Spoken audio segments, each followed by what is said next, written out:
पूरी कौम को इत्मीनान नसीब हो, पूरी कौम को मुबारकबाद। एक खुशखबरी का मुकाम है।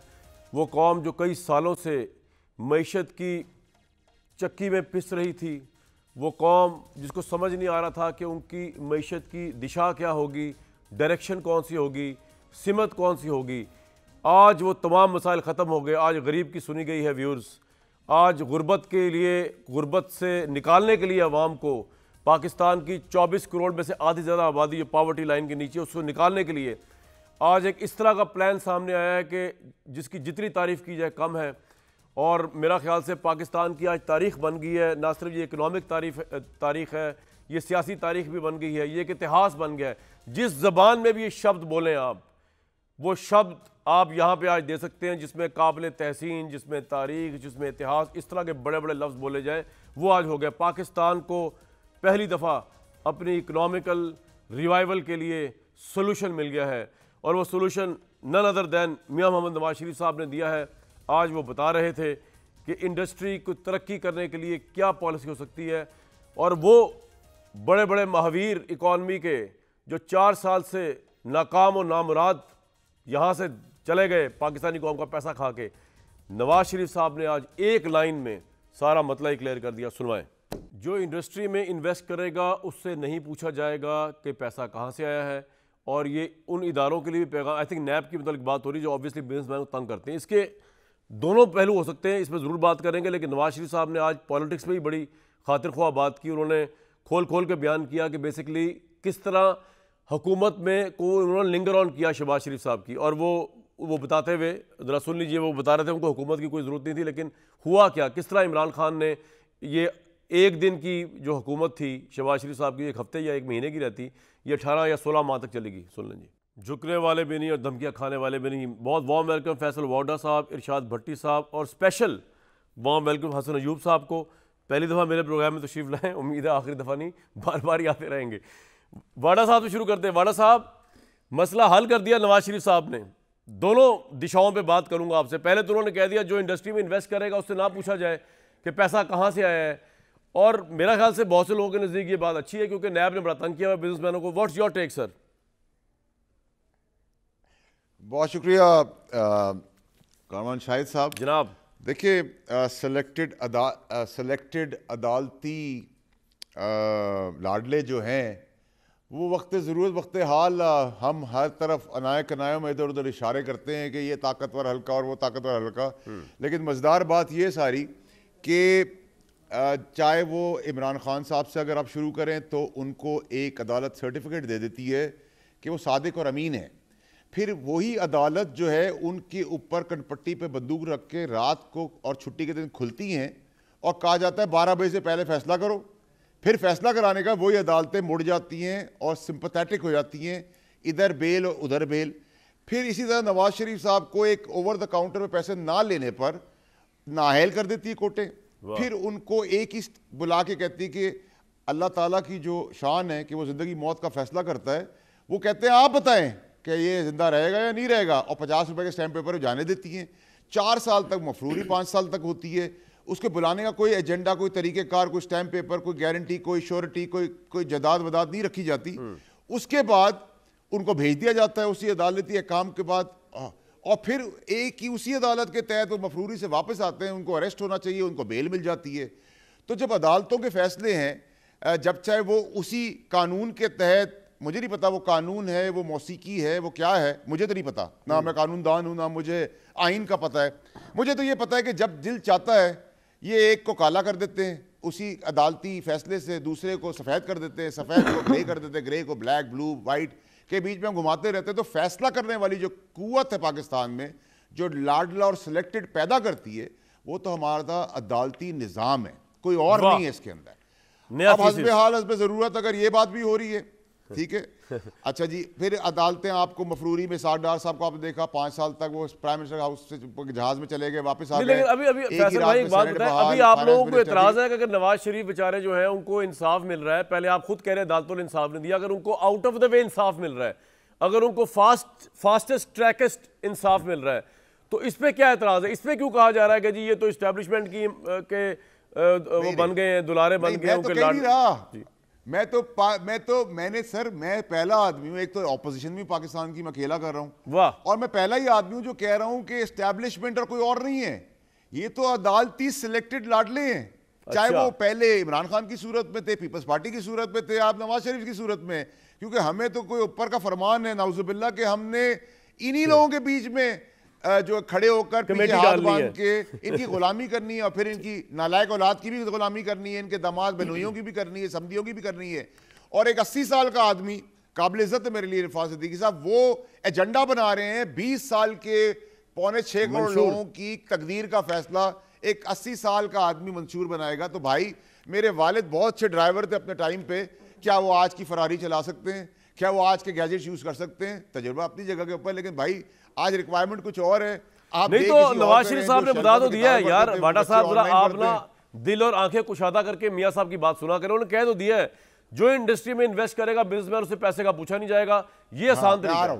हाँ जी, मैं आ रहा हूँ सर, मैं आ रहा हूँ। मैं एक और मैंने बादशाह देखी और सुनी कि उन्होंने कल या परसों बताया कि हम बलूचिस्तान या कोयटा में हम बिजली के बिल नहीं लेंगे।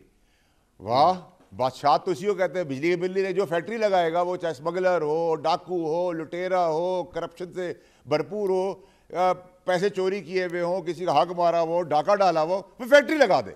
तो सर इस मुल्क के अंदर इतनी फैक्ट्रियां चलेगी, कोई फैक्ट्री नहीं, ठीक है, लेकिन लग इतनी जाएंगी क्योंकि सारे पैसे वाइट हो जाएंगे, आपको लाइसेंस मिल जाएगा। इस मुल्क में लाइसेंस देना, एनओसी देना, तो आपने देखा अदालतों ने अभी पिछले दिनों जासूसी करने के ऊपर सस्पेंड कर दिए आर्टिकल्स, और कहा जी उसकी इजाजत हो गई है। ठीक। दूसरी तरफ आपने एक बच्ची को बरना करके उसका रेप कर दिया, उसका मर्डर कर दिया, उसकी वीडियो आ गई, आज तक कुछ नहीं हो सका।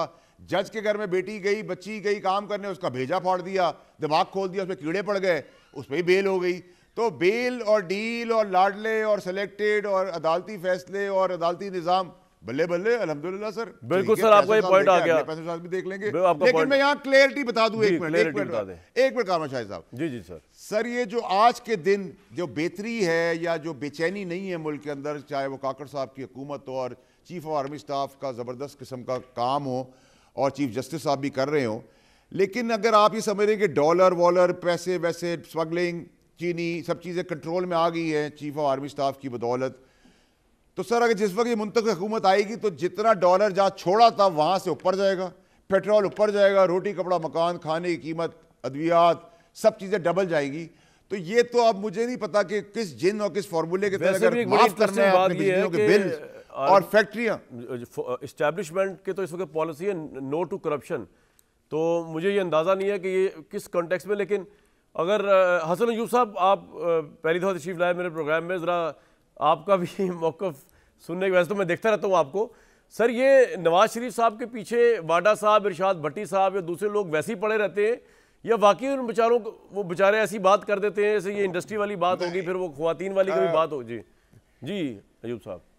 कामरान शाहिद साहब, एक मिनट हसन भाई से बात करने से पहले एक सेकंड, हसन भाई एक सवाल मेरा, हसन भाई, जी जी हसन भाई एक मिनट, एक सवाल मेरा और ले लीजिएगा प्लीज। जी जी बताएं। हसन भाई, मैं कामरान शाहिद साहब का थोड़ा सा डिसएग्रीमेंट पे जाऊंगा। मैं नवाज शरीफ स्पेसिफिक नहीं हूं, मैं तमाम एक्सपायर्ड तमाम लीडर्स इंक्लूडिंग तहरीक इंसाफ, नून लीग, पीपल्स पार्टी, सबको कहता हूं कि इन्होंने कुछ ना दिया है ना देंगे। तो ओवरऑल बाय एंड लार्ज मैं डेमोक्रेटिक एक्सपायर्ड करप्ट सिस्टम की बात कर रहा हूं। बिल्कुल ठीक। जी जी हसन भाई।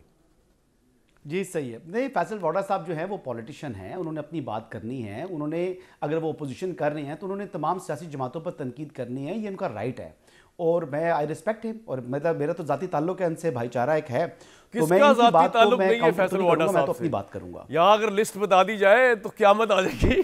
अच्छा चले जी बताएं आगे। हाँ जी, बड़े माशाल्लाह, मैं बड़े अवामी आदमी है ना, मैं बता रहा हूँ पॉलिटिशियन है और इनके पास एक करिश्मा है, ये लोगों को अपनी तरफ अट्रैक्ट कर लेते हैं। सही है। और व्यूअर्स भी इनकी तरफ अट्रैक्ट होते हैं और लोग मुझसे बातें करते हैं अक्सर प्रोग्राम्स के अंदर कि फैसल वाडा साहब ने ये बात की है, तो फिर वो उनकी बात अपनी है, मैं तो अपनी बात करूंगा। देखिए कामरान शाहिद साहब, बात ये है कि नवाज शरीफ साहब जो हैं वो लाडले नहीं हैं। अच्छा। अदालतों के लाडले भी वो नहीं है। अगर अदालतों के भी लाडले वो होते तो क्या आज भी वो नाअहल होते? अभी तो 21 तारीख को या 20 तारीख को उनकी अपीलें जो है वो समाअत के लिए मुकर्रर हुई हैं। 21 नवंबर को होगी है सर। उन्होंने कानूनी जंग या कानूनी जो दरिया है 21 नवंबर को समाअत के लिए मुकर्रर हो गई है। बहुत बड़ी पेशर Islamabad high court, Avenfield और 21 नवंबर को। तो जी जी। तो अब दूसरी तरफ बात की जाए तो मौजूदा इस्टेब्लिशमेंट, वो बात तकरीबन उन्होंने जो है ना मुबहम अंदाज में फैसल वाडा साहब ने भी बात ये बयान कर दी कि मौजूदा जो इस्टेब्लिशमेंट है वो इस वक्त जो पॉलिटिकल फाइट्स हैं इसके अंदर वो इंटरफेयर नहीं कर रही। वो तमाम जो सियासी जमातें हैं उन्होंने ही अपनी लड़ाई लड़नी है, ये उनकी जंग है, वो जीतें या वो हारें, जिसने जीतना है वो जीते, जिसने हारना है वो हारे। हाँ, उनको वो उस एंटी स्टेट एलिमेंट को वो स्पेयर नहीं कर रहे। जिन लोगों ने 9 मई के वाकयात में मुलव्वस रहे हैं उनके खिलाफ कानून के मुताबिक कार्रवाई होगी। लेकिन ये एस्टैब्लिशमेंट का अज़म है, मौजूदा एस्टैब्लिशमेंट का, कि उन्होंने ये बात की है कि फ्री तो हसन भाई फिर नवाज शरीफ साहब के मुतालिक इतना क्यों परसेप्शन उभर के सामने आ रहा है? तमाम पॉलिटिकल पार्टीज जो है वो ये कह रही हैं कि उनके लिए स्टेज सजाया जा रहा है, उनके लिए स्टेज बनाई जा रही है। जी, बहुत अच्छा सवाल कर रही हैं, बहुत अच्छा सवाल है, बहुत अच्छा सवाल है। बात की जाती है जी कि नवाज शरीफ साहब को सिर्फ लेवल प्लेइंग फील्ड दी जा रही है और किसी को लेवल प्लेइंग फील्ड नहीं दी जा रही। इसका बुनियादी मकसद ये है कि अभी क्योंकि पंजाब के अंदर मुस्लिम लीग नवाज के मुकाबले में जो बड़ी जमात थी वो पाकिस्तान तहरीक इंसाफ थी, जो उसकी जो फर्स्ट और सेकंड टीयर की लीडरशिप है वो इस वक्त मंजरनामे से गायब है। अब थर्ड टीयर या फोर्थ टीयर की जो लीडरशिप है उसने क्या इलेक्शन लड़ने हैं और किसने इलेक्शन कैंपेन को लीड करना है, ये अभी तक एक क्वेश्चन है, मिस्ट्री है, मुझे भी अभी तक इस सवाल का जवाब नहीं मिल सका। तो ऐसी सूरत हाल में मुस्लिम लीग नवाज के लिए इस वक्त जो जीत है वो बड़ी वाज़ेह दिखाई दे रही है। और पंजाब के अंदर भी मैं आपको बताऊं कि अगर आप ये बात कर रहे हैं कि जी 63A के फैसले के बाद जो ज़िमनी इंतखाबात हुए थे और उसमें मुस्लिम लीग नवाज के उम्मीदवारों को शिकस्त हुई थी, तो मैं ये बात वाज़ेह कर दूं कि वो मुस्लिम लीग नवाज के उम्मीदवार नहीं थे, वो PTI के मुनर्रफ अरकान थे जिनको तो आप कह रहे हैं इतना कोई पॉपुलैरिटी का मसला नहीं है नून लीग का। 21 अक्टूबर को जो लाहौर का जलसा किया है, इसी जलसे की वजह से जो इलाकाई जमातें हैं या जो सूबाई जमातें हैं वो अट्रैक्ट हुई हैं टुवर्ड्स मुस्लिम लीग नवाज। और यही वजह है कि आपके नजदीक इस वक्त अगर आप तजिया करें क्या पोजीशन है PMLN PTI पीपल्स पार्टी की, आप अगर तजिया करें क्या रैंकिंग है आपकी? हल पंजाब में बता दें, चले पंजाब में सबसे ज्यादा सीटें, पंजाब में क्या पोजीशन? देखिए जी, पंजाब के अंदर नहीं, पंजाब की नहीं, आप स्टार्ट करें सिंध से।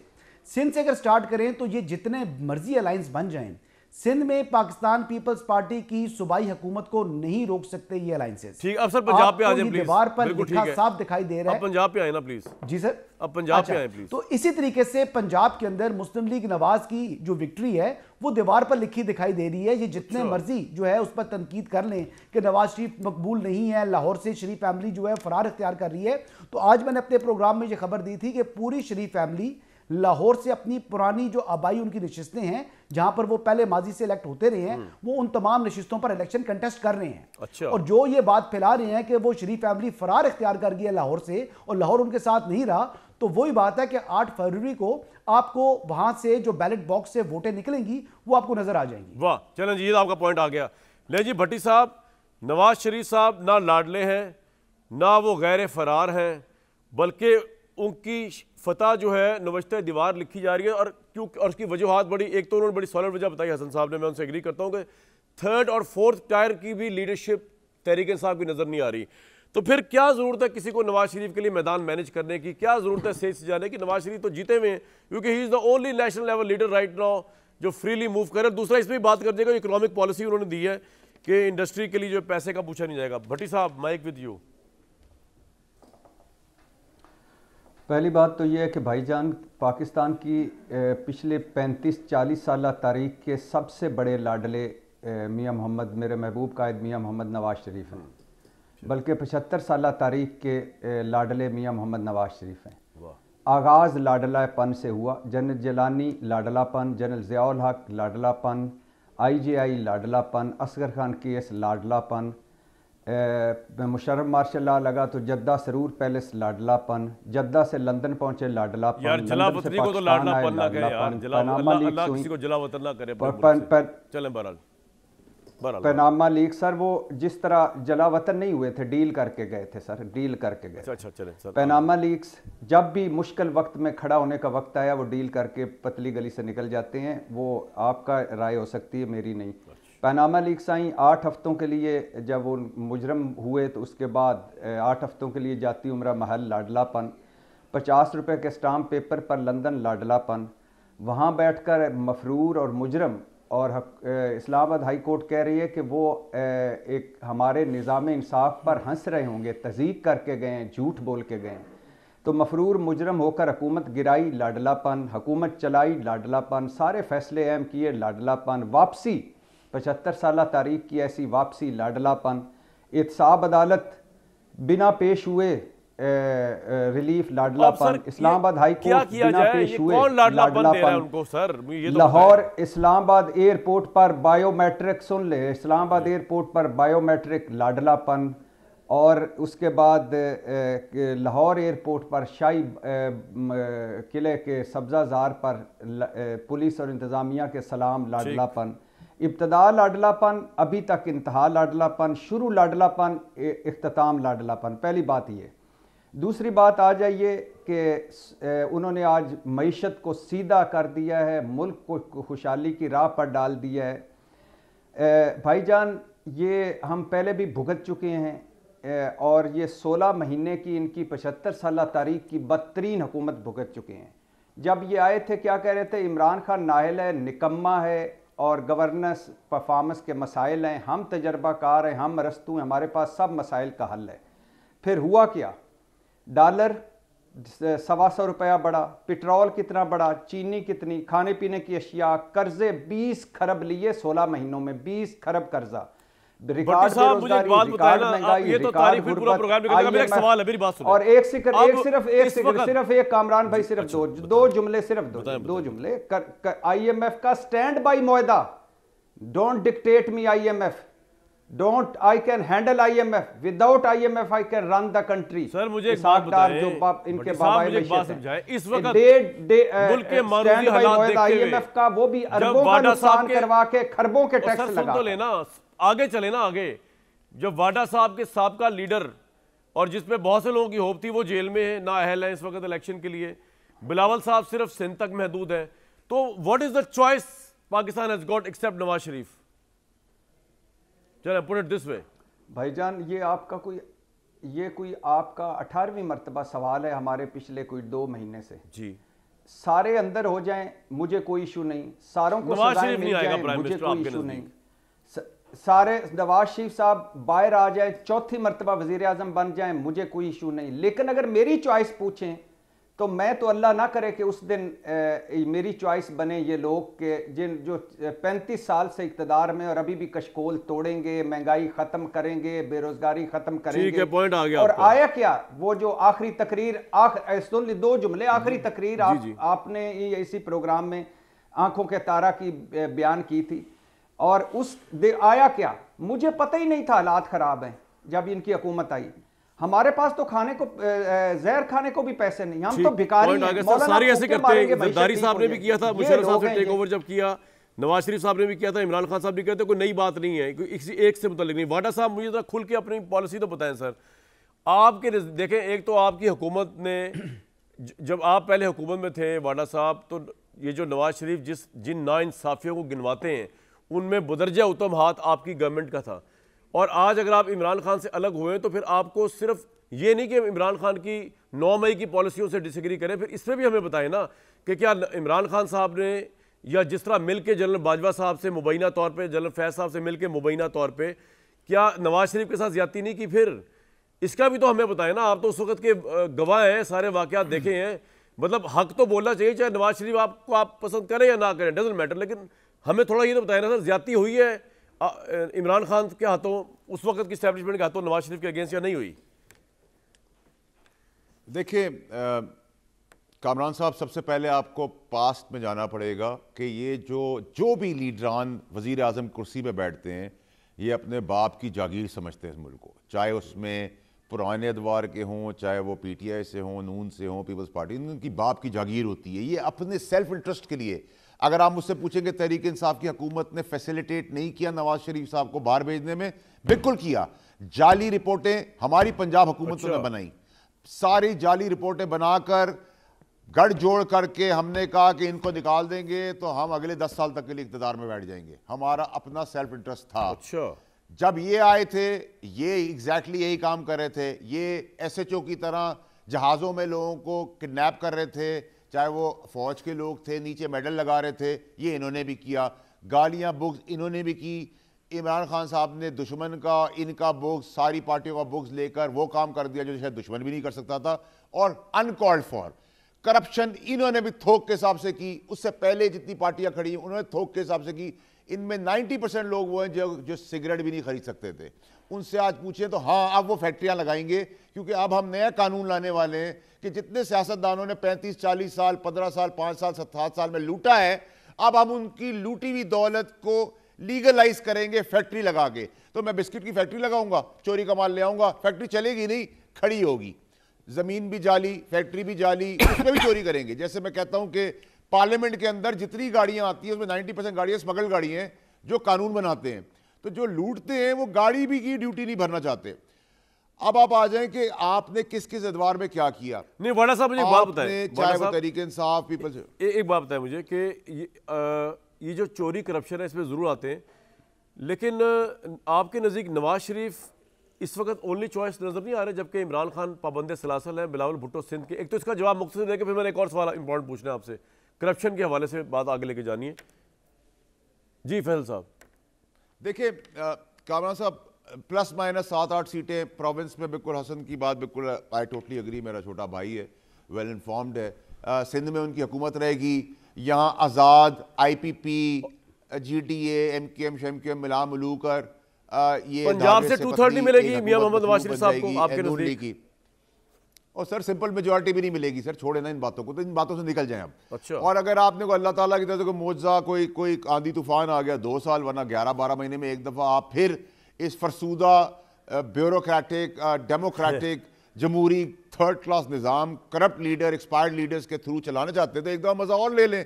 मेरा तो कुछ नहीं जा रहा, ना आपका कुछ जा रहा है, ना हसन का जा रहा है, ना भट्टी साहब का जा रहा है। प्रॉब्लम यह है कि बैंड बाजे के साथ आप भेजते हैं अदालती अहकामात के तहत, बैंड बाजे के साथ आप अदालती अहकामात का ले आते हैं, तो फिर हम क्यों पॉइंट आ गया किसी जी और को ब्लेम करें, वो तो सेकेंडरी पॉइंट आ गया। एक दूसरी चीज है कि जिन्होंने बिगाड़ किया इस मुल्क का, इस आइन का, कानून का, और तबाही की है, उन्हीं को आप कह रहे हैं आप वापस सिम चलाते हो। भाई 16 महीने आप बता देते अपनी परफॉर्मेंस, 16 महीने आपने कर्जे बदतरीन लिए, केसेस माफ करा, टेलर मेड, सारों ने मिलकर टेबल पे खाना खाया, लूट वसूट की, आज एक दूसरे को गालियां दे रहे हैं। पॉइंट आ गया सर। अब आ जाए इमरान खान साहब का, एक मिनट सर, कामरान साहब, इमरान खान साहब क्या इन सबसे बड़े खौफनाक मुजरिम बनते हैं? हाँ, क्योंकि उनकी नलायकी, नाअहली, सेल्फ इंटरेस्ट के चक्कर में उन्होंने वापस हमें धकेल दिया इन टू पार्टी सिस्टम के बीच में, जिसको हमने आके तोड़ा था, हम वहीं आज आके खड़े हुए हैं। तो इन सबसे बड़ा अगर जिम्मेदार मैं किसी को तबाही का ठहराता हूं तो इमरान खान साहब को ठहराता हूं। बिल्कुल आपका पॉइंट आ गया। कोई जरूरत नहीं थी, जिसका पॉपुलैरिटी भी थी, लेकिन क्योंकि बुक्स था, वेनम था, अपना इंटरेस्ट था, आई मी एंड माई सेल्फ थे, जिन भूत थे, खास थे, सांप थे, गटर के कीड़े थे, उन सब ने 10 साल 15 साल इस पे राज कर रहा था, इस मुल्क पे, अपने बाप की जागीर समझ के, इसलिए हमने ये तबाही कर दी। हमने वो शहीद जो डिफेंस लाइन पे रोज हम लाशें उठा रहे हैं, उनके तमस्कर उड़ा दिए, उनको तमाशा बना दिया, और आज भी नहीं रुक रहे हैं। आज भी हम बता रहे हैं, कभी हम नैब की तरफ इशारा कर रहे हैं, कभी हम फौज की तरफ इशारा कर रहे हैं। Right. क्यों? अगर आप मुझे कहें कि फौज ने लाके किसी लाडले को खड़ा किया है, तो क्या फौज ने बेल दी है? क्या फौज ने रिसीव किया? क्या फौज ने मुल्क से बाहर भेजा था? पॉइंट आ गया फौज सर, ने एग्रीमेंट किए थे? आप खुल के बिल्कुल बात आपका करें। सर पॉइंट आ गया। वाड़ा साहब, मैं आपको जिस बात की कदर करता हूँ और 90% एग्री भी करता हूँ। हसन भाई, जब हम फैसल वाडा साहब और इरशाद भट्टी साहब की तरफ देखते हैं तो हमें लगता है कि नवाज शरीफ साहब तो शायद ज़मानत ही ना उनकी जो है वो मनसूख हो जाए। ज़मानत जो होती नहीं, वो जो इलेक्शन के अंदर ज़मानत होती है, लेकिन जब ज़मानत जब्त ना हो जाए। लेकिन ऑब्वियसली जब मैं आपका एनालिसिस सुन रहा हूँ तो लग रहा है कि शायद पंजाब से 2/3 मेजॉरिटी मिल जाएगी नवाज शरीफ साहब को, तमाम तर चीज़ों के बावजूद। ये इलेक्शन जो होने जा रहा है, ये पाकिस्तान में आपके नज़दीक किसको जितवाने जा रहा है? क्या स्टेबिलिटी लेके आएगा? क्या क्रेडिबिलिटी होगी? क्या निज़ाम में ज़िंदगी नॉर्मली चलेगा या नहीं? क्योंकि इमरान खान जेल में है तो ये काम जितने भी इलेक्शन करवा ले हिजा नहीं रहेगा। नहीं, देखें, बात यह है कि इमरान खान साहब जो जेल में हैं वो तो अपने नामे अमाल की वजह से हैं। इमरान खान साहब को क्या किसी ने, इस्टेब्लिशमेंट ने कहा था कि आप साइफर उठाएं, ले आएँ और ये सारे जो अपने मामलात करें, या तोशा खाना वाला जो मामला है, जो घड़ी ली, बेची, या फिर उसको अपने रिटर्न्स थे इलेक्शन कमीशन में उसमें ज़ाहिर नहीं किया, तो ये किसने उनको कहा था? या 190 मिलियन पाउंड वाला जो मामला था वो मंजूरी कराकर उन्होंने अपने जो है वो सुप्रीम कोर्ट के अकाउंट में वो पैसे भिजवा दिए। तो ये सारे उनके अपने काम है ना, ये तो कोई इस्टेब्लिशमेंट ने या कोई उनके खिलाफ जो है ना वो सियासी इंतकाम तो नहीं हो रहा। हाँ, उनको अभी जो इंतखाबात में पीटीआई देखिए, आपने 2018 में पीटीआई को देखा है, आपने सोशल मीडिया पर उनकी मकबूलियत देखी है, अमली मकबूलियत का पहला टेस्ट तो अभी आ गया था, क्योंकि पंजाब में जो ज़िमनी इंतखाबात वो जीते थे, देखिए आप देखिए वो वक्त ये था कि जब मुल्क में जुडिशल मार्शल लॉ लगा हुआ था, उस वक्त के जो जजेस थे उन्होंने आइन को रीराइट किया और पंजाब हुकूमत को उन्होंने फारिग किया। यानी हमजा शहबाज साहब की हुकूमत जो थी वो तो नहीं जा सकती थी, अगर वोट शुमार नहीं हुआ तो फिर वो डी सीट किस तरह हो गए। लेकिन हसन भाई वोट शुमार हो गया मैं फिर यानी बहुत इंटरेस्टेड हूँ इलेक्शन का मंजरनामा जानने के लिए। आप कह रहे हैं कि अमली तौर पर तहरीक इंसाफ की मकबूलियत नहीं है, लेकिन अमली तौर पर मियां मोहम्मद नवाज शरीफ साहब की मकबूलियत है पंजाब में खास तौर पर। जी, इस वक्त नवाज शरीफ साहब की मकबूलियत जो है 21 अक्टूबर के जलसे के बाद वो मुझे तो काफ़ी बेहतर दिखाई दे रही है। मुस्लिम लीग नवाज वो मुस्लिम लीग नवाज ही नहीं रही और वहाँ के जो इनके अभी उम्मीदवार हैं उनका कॉन्फिडेंस भी बढ़ चुका है। और दूसरी चीज़ आप ये देखें ना कि आप मुझे बताएं कि कौन सा उम्मीदवार उनके हैं हलकों में। मैं बता सकता हूं कि आज भी जिस हलके में मैं रहता हूं, पीपल्स पार्टी का कौन सा उम्मीदवार है, मुस्लिम लीग नवाज का कौन सा उम्मीदवार है, या इंडिपेंडेंट कौन बंदे ख्वाहिश रख रहे हैं, लेकिन कहीं नज़र नहीं आ रहा तहरीक इंसाफ का उम्मीदवार। तहरीक इंसाफ के जब उम्मीदवार ही नहीं है तो आप ये देखें कि जब उम्मीदवार आखिरी दिनों में आ भी जाएगा तो लोग पहले ही दुआ खैर कर चुके हुए होंगे। या आपको पता है कि धड़े की सियासत पंजाब के अंदर जो है, बरादरी धड़े की सियासत बड़ी अहमियत की हामिल है। एक चीज़ तो ये है, दूसरा हवाओं का रुख भी बता देता है। इस वक्त जो हवाओं का रुख है वो मुस्लिम लीग नवाज के लिए खासा साजगार हो चुका है। आखिरी चीज़ और सबसे अहम बात जो है वो ये है कि आपकी जो फैज़याबी सहूलत मुयस्सर थी 2018 के इंतखाबात में तहरीक इंसाफ के उम्मीदवारों को, वो फैज़याबी सहूलत इस वक्त मुयस्सर नहीं है। और उस वक्त के आर्मी चीफ थे जनरल कमर जावेद बाजवा, और जो आज के आर्मी चीफ हैं उनका नाम है हाफिज जनरल आसिम मुनीर। वो इस सियासी जंग के अंदर उन्होंने अपने तमाम लोगों को अलग कर दिया है। ट्राई टू अंडरस्टैंड, जो लोग ये बात समझते हैं हाँ 9 मई के ऊपर, 9 मई के अंदर जो मुलव्वस लोग हैं उनके ऊपर वो जीरो टॉलरेंस है।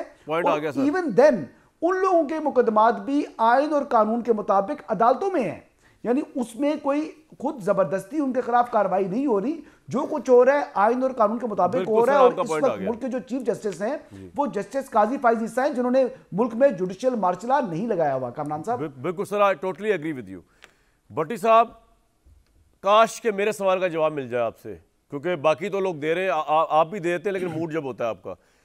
21 अक्टूबर के जलसे के बाद ग्राउंड की सिचुएशन ये है कि हवाओं का रुख, धड़े की सियासत, फैज़याबी की सहूलत की वजूहात, इन सब की वजह से इस वक्त नवाज शरीफ साहब अगले इलेक्शन में हॉट केक हैं जीतने के, क्योंकि तहरीक इंसाफ का तो कोई उम्मीदवार नजर नहीं आ रहा दूर दूर तक। इस सवाल पे पहले अगर जवाब दे दे, उसके बाद आप जो कहेंगे मैं आपकी बातें सुन लूंगा। भट्टी साहब जी बिल्कुल भाईजान, नवाज शरीफ साहब इस वक्त भी वजीर आज़म है। वाह। और नवाज शरीफ साहब ने इन्हें ही वजीर आज़म बनना है, और या वो उन्होंने किसी को बनाना है।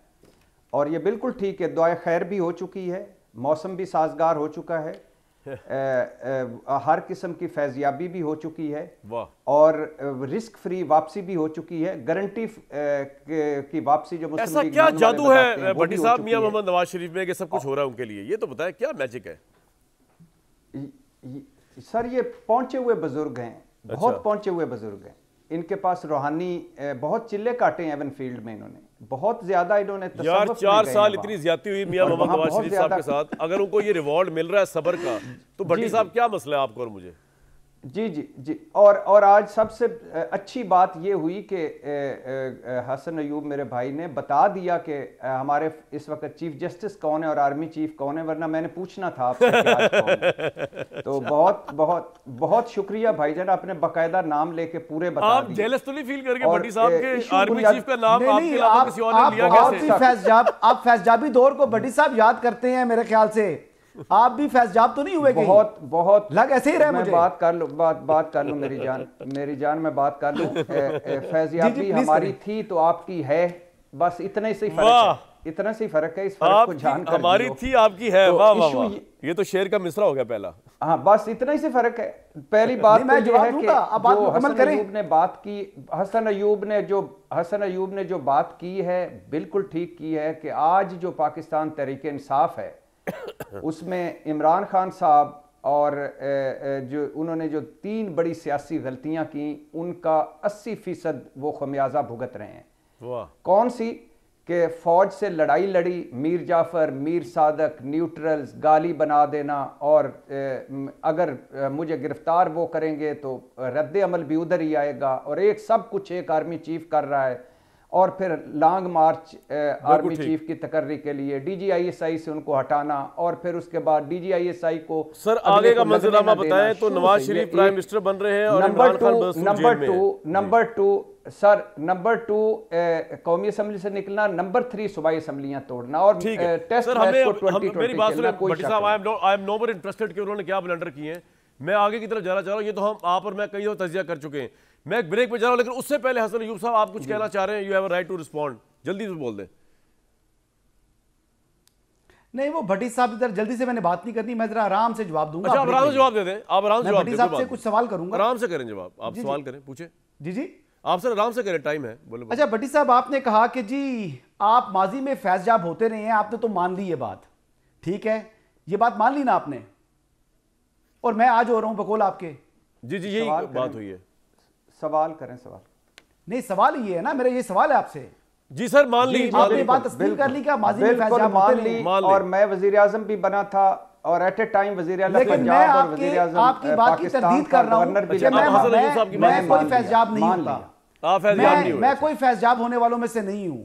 मैंने 16 साल रिपोर्टिंग की है, जिस चैनल में मैं बैठा हूं ना, दुनिया टेलीविजन में, अब आप बात सुन लीजिएगा, अब आप बात सुन लीजिएगा, मैं जिस चैनल में बैठा हूं ना दुनिया टेलीविजन में, इस दुनिया टेलीविजन में भी मैंने रिपोर्टिंग करता रहा हूं। कामरान शायद सबको मालूम है, पार्लियामेंट कवर करता था, मैंने 7-8 घंटे पार्लियामेंट के गेट पर खड़े होकर रिपोर्टिंग की है।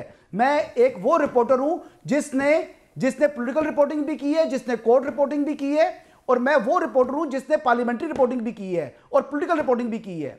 तो बात यह है कि ये जो चीजें आपको मिलती हैं वक्त के साथ आपको पे बैक करती है चीजें, तो ये कुछ बातें ऐसी होती हैं जो कि आप एक्सपीरियंस से लर्न करते हैं, और एक्सपीरियंस के बाद स्टेप बाय स्टेप आप ऊपर आते हैं। तो भाईजान बात यह है कि फैज़याब नहीं हुआ, अल्लाह ताला ने इज्जत दी है, मेहनत का फल दिया है। बिल्कुल ठीक है, ठीक, इसमें कोई दो राय नहीं। आपने कोर्ट रिपोर्टिंग की, आपने दुनिया न्यूज़ में रिपोर्टिंग की, आप माशाल्लाह अभी भी एयरवाई में हैं, और माशाल्लाह इसमें कोई, मेरे ख्याल से भट्टी साहब ने भी इस कॉन्टेक्स्ट में बात नहीं की थी।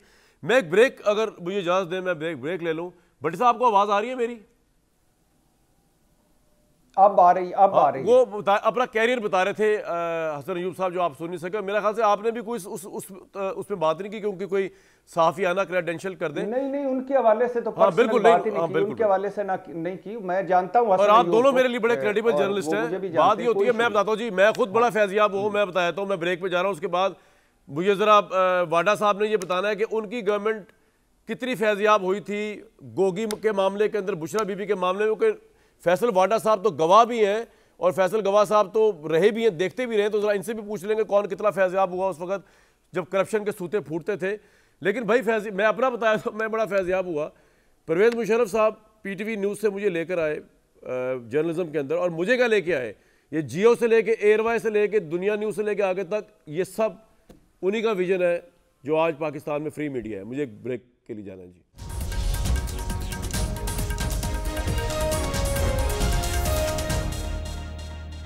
फैसल वाडा साहब, ये बताइए कि पर्टिनेंट जवाब देना है, अगर आप जवाब ना देना चाहें आप नो कमेंट्स कह दीजिएगा, लेकिन आपने इस सवाल के जवाब में मुझे घुमाना नहीं है। सवाल ये है कि ये जो इतना बड़ा स्कैंडल आ रहा है, एलिजिडली, ऑब्वियसली इल्ज़ाम की हद तक ही आ रहा है फराह गोगी साहिबा के ऊपर, और उसका ताना बाना बुशरा बीबी साहिबा से मिल रहा है कि अरबों रुपए की प्रॉपर्टीज़ निकली हैं 3.5 साल में। इमरान खान साहब के दौर में अगर मुबैना तौर पर किसी एक पाकिस्तान की सिटीज़न ने तरक्की की है तो वो तो फराह गोगी हैं। इसका बुशरा बीबी से क्या ताल्लुक है? क्या करप्शन के इल्ज़ामात का सूता या खुरा जो है वो बुशरा बीबी तक जाता है या नहीं जाता? यार क्लियरली बताएं, मुझे डिप्लोमेटिक नहीं होना इस जवाब में, या कहते हैं नो कमेंट्स, मैं आगे चला जाऊंगा। आप तो इतना अरसा साथ रहे इन लोगों के। देखिए कामरान शाहिद साहब जी, 5 खवातीन ने पाकिस्तान तहरीक इंसाफ की हुकूमत चलाई है, पाकिस्तान का भट्टा बिठाया है, पाकिस्तान की तबाही की है, पाकिस्तान में करप्शन की है, पाकिस्तान में तूफ़ान किया है, पाकिस्तान में उनमें से कईयों को फैसिलिटेट करके मुल्क से बाहर भगाया गया है। उसमें से एक सांड को भी, जो सेहत में भी सांड हो गया था, दौलत में भी सांड हो गया था, उसको भी मफरूर कराया गया है। ये सब खेल रहे हैं, और इसकी सारी अथॉरिटी प्राइम मिनिस्टर हाउस से चल रही थी।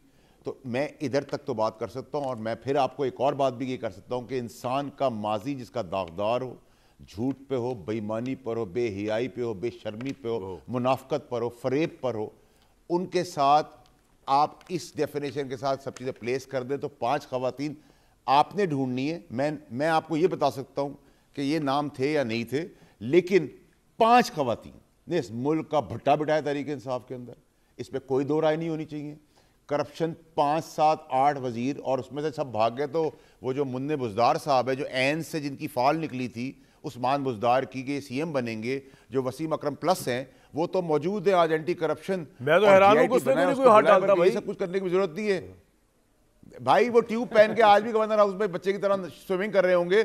उनको अगर आपके प्रोग्राम में ले आए, भट्टी साहब और हसन साथ बैठे हुए हो मेरे, तो हम यार वैसे मेरा दिमाग जो है ना वो चला गया है वो 5 खवातीन के ऊपर। ये तो आपने क्विज दे दिया कि 5 खवातीन। थोड़ा सा वो नहीं कामरान शाह साहब, देखिए मैं वो टीवी पे बात नहीं करता, आप तबाही की 5 खवातीन की बात करें। आपने कहा मेरे खवातीन की तरफ दिमाग जा रहा है, वो हम बाद में बात कर लेंगे लेकिन नहीं, मेरा जो आप बात कर रहे हैं, ठीक है ना, खवातीन की तरफ नहीं जा रहा। खवातीन एज जो आपने जिस तरह बयान किया कि पाकिस्तान को 5 खवातीन चला रही थी और बर्बाद कर रही थी। हाँ। मेरे भाई वो अखबार जहां में होता था 3 औरतें 3 कहानियां, ये मैं पहली दफा सुन रहा हूँ। 5 औरतें तहरीक इंसाफ, 5 औरतें 5 कहानियां, वो भी करप्शन की। हसन भाई ये तो फैसल साहब तो यहां तक बोल के चुप हो गए। इससे आगे औरतों का एहतराम जाग गया इनके लिए। हालांकि करप्शन के अंदर फिर देखना नहीं चाहिए आर या पार। आपके पास भी कोई है ऐसी इंफॉर्मेशन 5, 6 या 7 की? हमने मुबैना कह के बात कर रही है, वरना बड़ा मसला हो जाना सर। मतलब नहीं अंदाजा मुझे है, यानी 3 के ऊपर तो मैं पहुंचा हूं, यानी 2 तो आपको बताएं, एलिजिडली बताएं तो सही नाम की बात हो रही है कि नहीं लेना ना। अच्छा, एलिजिडली मैं नाम तो नहीं बताऊंगा, लेकिन आप थोड़ी सी अगर बात मैं जो बात करना चाहूंगा, फैसल वाडा साहब विटनेस हैं और फैसल वाडा साहब ने वो चीज़ देखी कि जब आपको मालूम है कि मैंने पहले भी एक प्रोग्राम में ये बात की है कि डीजीएमआई वेल इन्फॉर्म आदमी होता है, और जो बंदा डीजीएमआई से प्रमोट होकर डीजीआईएसआई बने तो वो और भी वेल इन्फॉर्म होता है। जब वो वेल इन्फॉर्म आदमी अपने प्राइम मिनिस्टर के पास जाता है और उसको जाके बोलता है कि मोहतरम वज़ीर-ए-आज़म साहब अपने घर के अंदर देखें, अपने घर के अंदर झांकें, आपके घर के अंदर जो क्या गुल खिलाए जा रहे हैं, तो आप जरा अब इस पर जो है कुछ एक्शन लें, कोई नोटिस लें इस मामले का। तो उस पर उस वक्त के वज़ीर-ए-आज़म इमरान खान साहब इतने ऑफेंड हो जाते हैं कि वो डीजीआईएसआई चेंज कर देते हैं। और इस चीज़ की विटनेस है फैसल वाडा साहब की भी उनसे मुलाकात हुई थी और ये बात उन्होंने बयान की थी मुझे। तो बात ये है कि इवन देन ये सब करने वाले जो इमरान खान साहब थे उनके सामने ये फर्क होगी को आप एक्यूज ना करें। ये 5 खवातीन का मामला नहीं है। लोगों ने वोट दिया था इमरान खान को और इमरान खान के पास थी वो सारा मैंडेट था, और उस मैंडेट के बाद इमरान खान साहब की जिम्मेदारी बनती थी कि वो चाहते और वो कोशिश करते कि जनाब उन्होंने अकाउंटेबिलिटी के जो है ना वो नैरेटिव के साथ इक़्तिदार में आए थे ना, उन्होंने साफ करना था, लूटी हुई दौलत वापस लेकर आनी थी, ना कि मुल्क को लूटना था। तो वही बात आ गई है कि लुटो और फुटो। अमली तौर पर तो उस खातून ने यही किया कि मुल्क को लूटा, पंजाब को लूटा, लेकिन हसन साहब इमरान खान को इससे फायदा हुआ या वो एलिजिडली जिसने लूटा हो एलिजिडली वो मुल्क का पैसा बाहर ले गया, इमरान खान को पता ही नहीं चला, या इमरान खान, क्योंकि इमरान खान का तो कोई एसेट ऐसा मुल्क के बाहर या यहाँ पे नजर नहीं आ रहा हमें, तो कहाँ गया वो पैसा, किसके पास गया वो पैसा, किसने चुराया ये पैसा? बेनामीदार क्या होते हैं, बेनामीदार क्या होते हैं, और आपको क्या मालूम कि जब वो खातून मुल्क से फरार हुई है तो वो कितनी रकम पाकिस्तान से लेकर बिल्कुल ठीक है जी। उसने क्या, वैसे मैंने एक हिसाब लगाया है, उसने मुबैना तौर के ऊपर, एक अकेला मैं ही हूं जो इस बात से घबराता नहीं कि जो लोग रूहानियत की आड़ में करप्शन के इल्जामात का लिबादा ओढ़े बैठे हैं उनका नाम मैं धड़ल्ले से लेता हूं। बाकी तो फैसल भाई भी बहुत डरते हैं लगता है रूहानियत से, बस जिन भूत कह के निकल जाते हैं, नाम नहीं लेते। क्यों भट्टी साहब, ये दिलेरी आपके भाई में है कि मैंने पूरा प्रोग्राम इसमें किया है कि अगर बुशरा साहिबा ने करप्शन की है तो रूहानियत अपनी जगह पे, बीबी पना अपनी जगह पे, कानून को अपना टोल अगर की है, हमारे पास अभी सबूत नहीं है, अभी तो मुकदमा चल रहा है, लेकिन रुकना नहीं मैंने फिर यहाँ पे, और इस बात से भी घबराना नहीं कि मेरी तस्वीर देख के कोई मेरी काया पलट देगा। मेरा तो अल्लाह पे ईमान है, बाकियों को भी होना चाहिए पूरा उस तरह। जी भट्टी साहब। भाईजान कामरान भाई इसीलिए तो कहता हूं कि अगेंस्ट द विंड ये बॉलीवुड का हीरो नहीं हॉलीवुड का हीरो, बॉलीवुड का नहीं, हॉलीवुड का हीरो, तो ये तो फिर है ना। और वो मैं 2 मुलाकातों का चश्मदीद गवाह हूं क्या सूरज तप रहा था, सवा नेज़े पे था जब आपने जो कुछ किया। सही है, तो वो तो फिर है। दूसरी बात भाईजान, मुझे वो कॉल कट गई थी। एक से नहीं हसन अयूब साहब से ये बता रहे थे कि वो एक प्रॉपर रिपोर्टर। हाँ, मैं बात हो रही थी नवाज शरीफ साहब और इमरान खान की, तो मैं उनको कह रहा था कि एक फैज़याब थे, एक फैज़याब हैं। वो पर्सनल कोई बात नहीं कर रहा था मैं। आप उनकी बात कर रहे थे, नवाज शरीफ और इमरान खान के बारे में। ठीक है, चले, बिल्कुल ठीक। उन्होंने भी आपके बारे में अयूब साहब ने कोई ऐसी बात नहीं की, आपको बात नहीं आ रही थी, वो तो अपनी बात कर रहे थे। जी नहीं, मेरे भाई हैं, कोई ऐसी वो कर भी ले तो कोई हर्ज नहीं, कोई नहीं की नहीं ना। तीसरी बात ये भाईजान नहीं की। तीसरी बात भाईजान, मुझे जो हसन अयूब ने कहा कि लोगों ने मैंडेट इमरान खान को दिया था, हमने फ़रग गुज्जर साहबा पे मुबैना तौर पर कहा, और मुझे खदशा पैदा हो गया है कि जो फ़रग गुज्जर साहबा के असासे आए हैं मुबैना तौर पर, और जिस तरह का वो एक आपकी मुलाकात हुई थी एक बिजनेस टाइकून से और 8 अरब की बात, और जिस तरह की मुबैना तौर पर पंजाब, और जिस तरह का मुबैना तौर पर ये बुजदार, मानिकाज और गुज्जर्स, तो अगर मुझे तो लग रहा है ये फरा गुज्जर 2025-26 में या वज़ीर आज़म बन जाएंगी या वज़ीर आला पंजाब बन जाएंगी, जो इतनी क्योंकि जो सबसे बड़ा लुटेरा होता है वो वज़ीर आज़म बन जाता है, जो जिस दिन फर्द जुर्म होती है उस दिन वज़ीर आज़म, जिस दिन फर्द उसे वज़ीर आला। दूसरी बात कि मेरे भाई ने हसन अयूब ने कहा लोगों ने मैंडेट इमरान खान को दिया था, बिल्कुल यही वो बात है जो करनी चाहिए कि उनसे पूछा जाना चाहिए, मानिकाज का भी और गुज्जर्स का भी और बुजदारों का भी।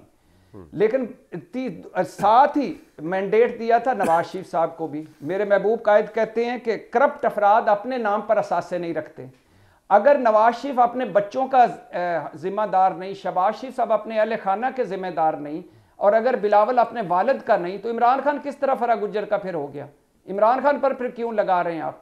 फैसल साहब आप इसका जवाब देना का किस तरह हो गया? फरा गोगी साहिबा पे अगर इल्जाम भी लगे उनके एसेट्स के ऊपर के 3.5 साल में वो एबनॉर्मली बढ़े, तो इमरान खान किस तरह जिम्मेदार उनके हो सकते हैं? भट्टी साहब से सॉल्ट है उन्होंने, भट्टी साहब ने। मैं तो जवाब दूंगा भट्टी साहब, अगर हैं तो फिर वो भी है, अगर नहीं है तो फिर ये भी नहीं। जी फैसल साहब। नहीं बट देखिए भट्टी साहब जो है ना, कामरान साहब, वो दो मायने वाली बातें करते हैं। वो एक तरफ से क्रिटिसिज्म भी करते हैं और दूसरी तरफ उसका मतलब आवाम के लिए छोड़ भी देते हैं। उनका मतलब ये है कि अगर इमरान खान हैं बीइंग द अथॉरिटी, तो फिर बाकी भी सब है ना जिनके बच्चों ने करप्शन की है, चाहे वो मियाँ साहब है या पीपल्स पार्टी है या MQM है या जो भी पार्टियां हैं, ये एग्जैक्टली बड़ी क्लैरिटी से कह रहे हैं कि ये जिम्मेदार है, वो भी जिम्मेदार है। ऐसा नहीं हो सकता कि वो अगर जिम्मेदारी से निकल गया तो फिर ये भी जिम्मेदारी से निकल जाएंगे।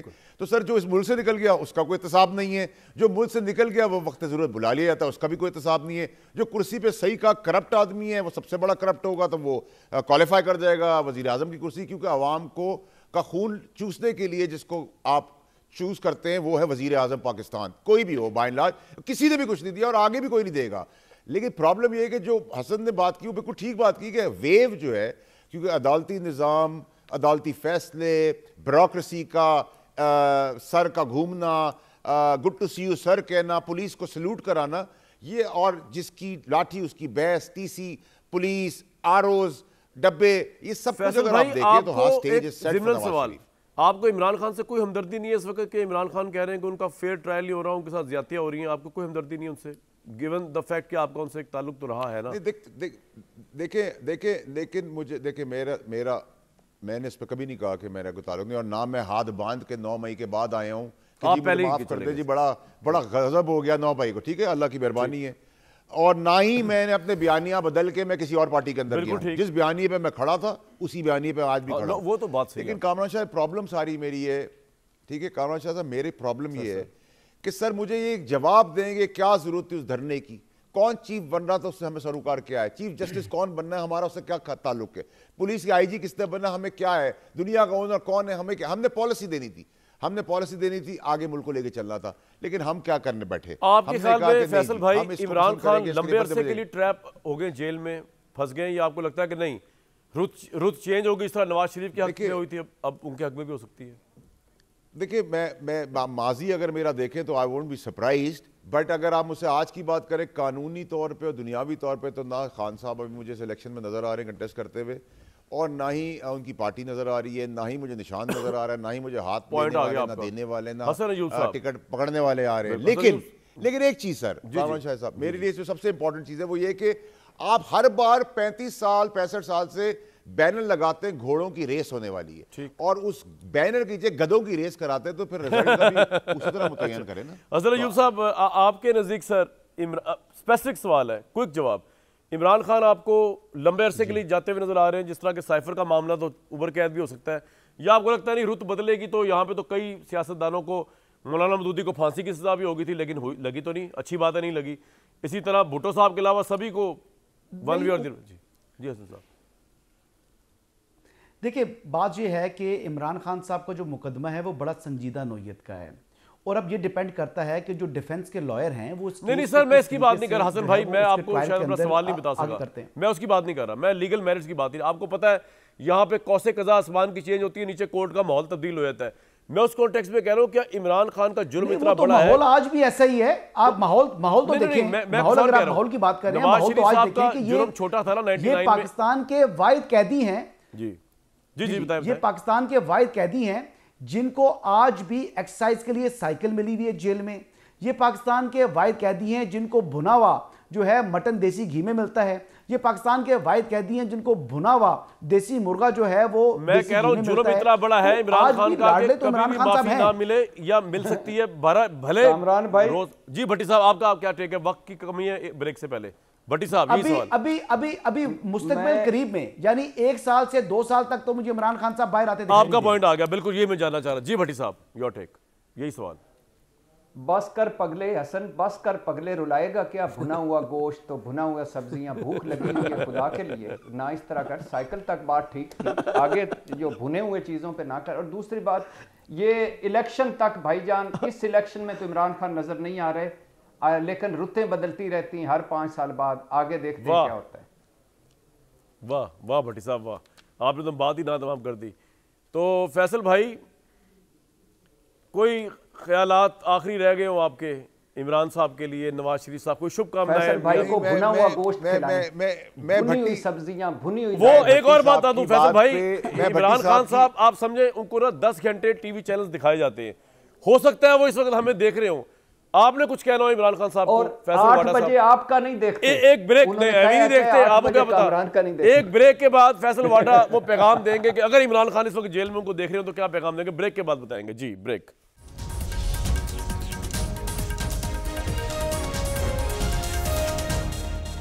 भाई वो वाडा साहब समझे कि प्रोग्राम ही खत्म हो गया है, हसन अयूब साहब कुछ समझ नहीं आ रही कि हो क्या रहा है, और भट्टी साहब उठ के चले गए, लिहाजा व्यूअर्स मेरा उठना बनता नहीं। आज सलीम मांडीवाला साहब को भी हमने दावत दी थी, एक्चुअली पायलट्स का बड़ा सीरियस मसला है, शायद वो भूल गए, लेकिन नेक्स्ट टाइम इस पर बात जरूर करनी है कि पायलट के साथ बड़ी ज्यादती हो रही है। मुझे दीजिए ब्रेक, क्या मुझे दीजिए, नेक्स्ट वीक तक की इजाजत।